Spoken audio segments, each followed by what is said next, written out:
What's up, everybody? Lane here, aka the Unjobbable One, back with another video bringing you the latest results in professional wrestling. And today we go over Clash of Champions.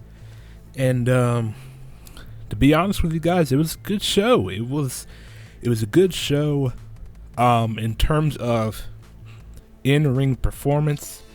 But as far as finishes go and just the overall, I don't know, I guess you could say gravitas of the whole thing just was sort of lacking somehow.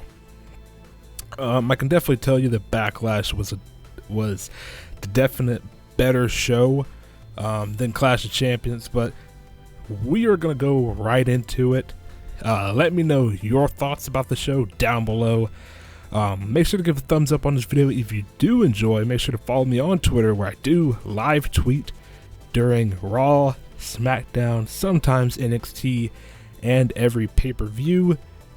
And yeah, let's get right into it. So on the kickoff show, we had Nia Jax versus Alicia Fox, and my prediction was that this was going to be a 3-minute squash, but it turns out they actually gave Alicia Fox a bit of a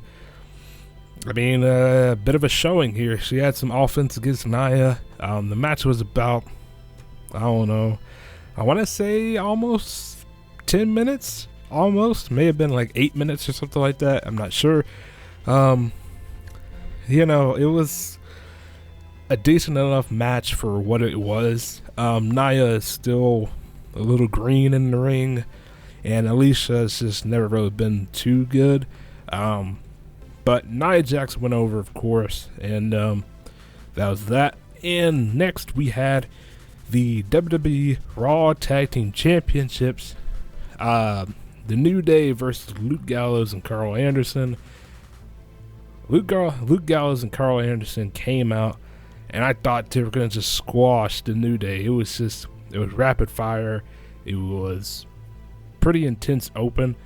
And again, this is where the sort of status quo sort of just maintained its level here. The New Day retained, which I didn't want to see. I predicted Luke Gallows and Carl Anderson going over just because it seemed to make sense. But at this point, I don't really see who is in the running to be the number one contenders for the tag team titles. So yeah, I don't really know at this point. But the New Day went over, and it was a decent match. It had a lot of drama to it. The crowd was into it. Decent enough opener. Next up, I believe we had the Cruiserweight Championship match. TJ Perkins versus Brian Kendrick. You know, no surprise here. Your champion, whose first time's defending it and first time ever being seen. You don't want him losing in his first match. So TJ Perkins retained. It was a bit of a sloppy match. Just because I think TJ Perkins was a little nervous, probably had a bit of butterflies. This being his first main roster. This was basically his main roster debut, pretty much, and I felt like he was a little bit green. He was a little sloppy. There was a certain point where I think he tried to do sort of a neck breaker, and it was just, he didn't really catch anything. He may have caught the ends of Brian Kendrick's hair, and that's what the commentators were talking about at the end of the match. Yeah, it was a good match, though. I enjoyed it. It was a good match. The end of the match, we had a show of respect, but then Brian Kendrick, with the heel turn, headbutted TJ Perkins, and that has cemented your top heel for the Cruiserweight division on Raw. Should give a bit of a good story here moving forward to Hell in a Cell, I believe, is the next Raw pay-per-view. And yeah, that should be pretty good. And after this match, we had Chris Jericho taking on Sami Zayn. Good match. Again, a good match. Chris Jericho went over with Codebreaker, a surprise code breaker, so it wasn't like, it wasn't a definitive win. It was sort of a fluke win. I feel like this will continue forward probably until Hell in a Cell. Okay, and then next up we had the Best of 7 series, the best match of the night. I think I called this in my predictions video. I'm not sure. If not, I was thinking about it. This definitely was the match of the night. Cesaro versus Sheamus. They both looked fantastic. This is the best Sheamus I've ever seen. Cesaro has always been great, but in this match particularly, he looked phenomenal. And again, this is where, sort of this pay-per-view was sort of lacking. It's the finishes, because the finishes was this match. The finish of this match was Cesaro clotheslining Sheamus over the barricade, and then officials and ref come over and check them out because it's been a brutal match, and they rule it. They ruled a no contest. So who really knows what happens from this point? I was on Twitter, I was looking, people were saying, there could be a possible rematch at Hell in a Cell maybe, or Mick Foley might say, you both are winners, I'm going to put you two together, you can fight for the tag team titles. In either case, I don't mind either, because I feel like the tag team could be an interesting dynamic, because they both want to win gold, and so it's good. It would be a fun, interesting dynamic to see. Also, these two are great together. I don't think that putting them like in a Hell in a Cell match or anything like that, or a gimmick match, is gonna make it any better, to be honest. The pure wrestling of these two has been fantastic, so I wouldn't put a gimmick between these two to fight in order to solve things out. So who really knows what's going to happen in this Best of 7 series thing? I guess we'll find out tomorrow night on Raw what Foley says about this, so who knows. And then next we had the triple threat match for the Raw Women's Championship, Charlotte versus Sasha Banks versus Bayley. No surprise here again. I felt like this was too soon to give it to Bayley, and it would have made Charlotte look bad to take the belt and drop the belt and take the belt and drop the belt between Sasha. But I do believe Bayley did not need to take that pin, but then again, that's sort of her whole underdog story is, she loses and loses and loses, and then eventually she gets to come back and wins. Bayley's she's gonna win that title at WrestleMania, guaranteed. I'm pretty sure that's what's gonna happen. And then we had the United States Championship match between Rusev versus Roman Reigns. And heading into this match, I already knew Roman was going to win the belt, because like I said, the whole sort of crux of this pay-per-view has been the constant remainder of the status quo and everything being in the same position and no pieces falling off, no new pieces being built on or anything like that. Good match. All these matches were good matches. I felt like the crowd may have been... The crowd throughout this pay-per-view was great in some spots, but in others I felt like maybe they were either disinterested or bored, which I'll get into more in the Kevin Owens Seth Rollins match. But Rusev versus Roman Reigns, really good. Roman Reigns, he puts on good matches. I just don't like his character because I feel like he doesn't have a character. I hate the chest protector. I hate that he still has the Shield theme. Those are my main gripes about Roman Reigns. As far as him as a wrestler and an in-ring performer, he's great. He's pretty good. I shouldn't have said great, but he's good. Putting the U.S. title on Roman, was that a good thing? Yeah, I don't know. It depends on what he does now, how they book him now after winning it. I do believe if he does drop the title, I think it'll be a Hell in a Cell, because I don't think he's going to have a long run with the U.S. title. And I imagine that he would drop it back to Rusev, because every former champion deserves a rematch, so I'm sure Rusev will have another rematch, and we'll pick up the win some way, somehow. And yeah, good match though. And finally, your main event, Kevin Owens versus Seth Rollins for the Universal Championship. Again, a good match. I enjoyed it. It was a standard match. I can understand where people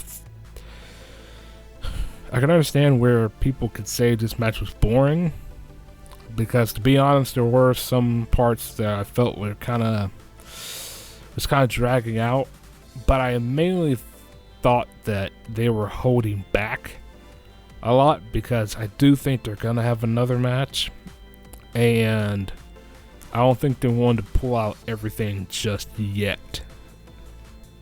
Again, a good match. Chris Jericho interferes, and this is where the finish, it was a very overbooked finish. I remember seeing someone say that on Twitter. I wish I could find out who it was, but I remember seeing it. But someone said it was a very overbooked finish for what it was, because it was. Let me just set the stage for you guys. Okay, so the finish is coming up. Chris Jericho comes down. He's on the apron. During the 3 count, or during the pin, Jericho puts Owens' foot on the rope. Afterwards, Kevin Owens tries to do a pop-up power bomb to Seth Rollins. Seth Rollins jumps over him, hits into the ref, and the ref is knocked down. And then Jericho comes in. Jericho and Owens are beating down on Seth Rollins. Seth Rollins throws Jericho out the ring. Does a pedigree to Kevin Owens. And then Stephanie comes down with a new ref. That ref checks on the old ref. And then Kevin Owens hits the pop-up powerbomb on Rollins and then picks up the win. It was very overbooked. It was too much. I could have understood if they had just done, okay, the ref is not down yet. Kevin Owens does pop-up powerbomb. Kevin Owens does the pop-up powerbomb.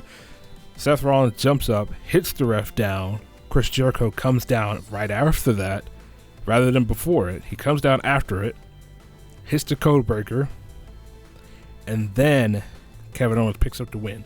Simple, easy booking. I think the reason why they did it this way is because I noticed a particular camera shot where Kevin Owens hits the powerbomb on Seth Rollins. Camera cuts to Stephanie where she kind of smirks, and the camera's on there for maybe like a second, and then turns back away. Well, she turns and walks away.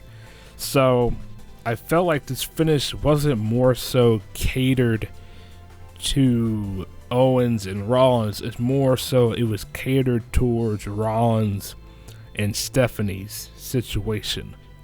I kind of feel like Kevin Owens at this point as a champion is more so to be a pawn in this whole situation rather than being this top guy. You know, and I don't want to think of Kevin Owens that way. I want to think of him as a top guy and to be, you know, the main guy that people are talking about, rather than talking about, oh, Stephanie and Triple H and Rollins. You know, it kind of feels like Kevin Owens is in the back seat, which he shouldn't be. So yeah, overall, this pay-per-view, you know, a lot of good matches. A lot of good matches as far as in-ring performance goes. Oh, really quick. Cesaro versus Sheamus. Holy shit.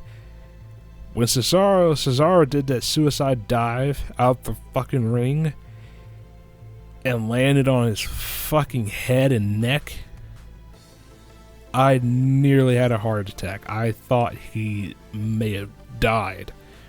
I was so terrified because his eyes, when he rolled back over and the ref was checking on him, his eyes were sort of glazed over and he was holding his head and his neck.